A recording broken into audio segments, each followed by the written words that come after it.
Assalamualaikum, hai kids. Kali ini kita akan belajar tentang alat pernapasan. Yang pertama adalah alat pernapasan pada manusia. Alat pernapasan pada manusia adalah paru-paru. Namun sebelum masuk ke paru-paru, udara terlebih dahulu dihirup oleh hidung, kemudian masuk ke tenggorokan, lalu masuk ke paru-paru. Di hidung, udara terlebih dahulu dibersihkan oleh bulu hidung, kemudian dilembabkan oleh membran mukosa, kemudian baru dihangatkan oleh darah.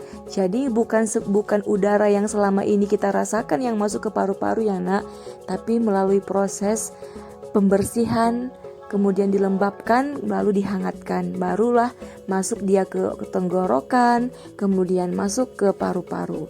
Dari paru-paru nanti disebarkan ke seluruh tubuh, terutama otak manusia.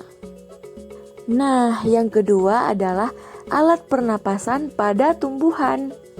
Selain manusia, tumbuhan juga bernafas loh anak-anak Umi. Tapi namanya bukan bernafas, namanya adalah proses fotosintesis. Nah, ketika tumbuhan bernafas, tumbuhan akan mengeluarkan oksigen. Itulah yang manusia atau kita hirup sehari-hari. Terus tumbuhan bernafas dengan apa Umi? Tumbuhan bernafas dengan mulut daun atau disebut juga dengan stomata. Stomata ini terletak di atas atau permukaan daun.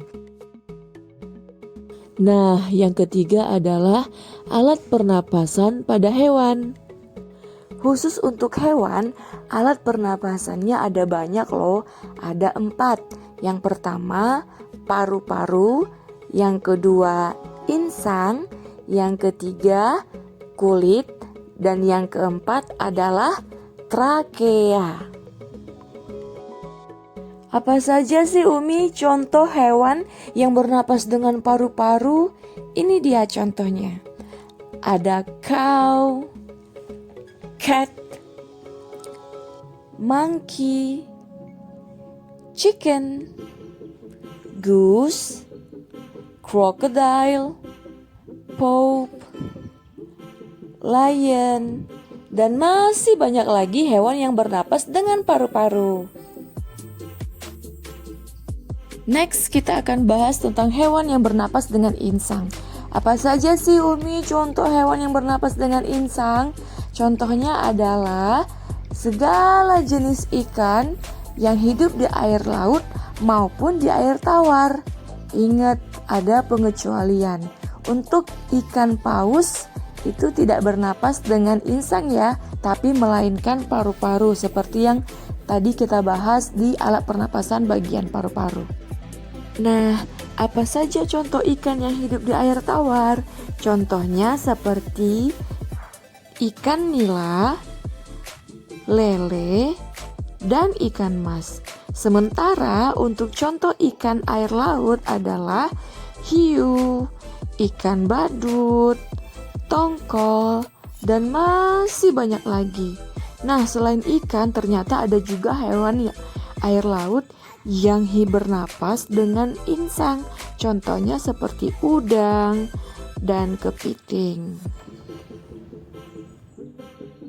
Selanjutnya kita akan membahas tentang contoh hewan yang bernapas dengan kulit. Apa saja contoh hewan yang bernapas dengan kulit?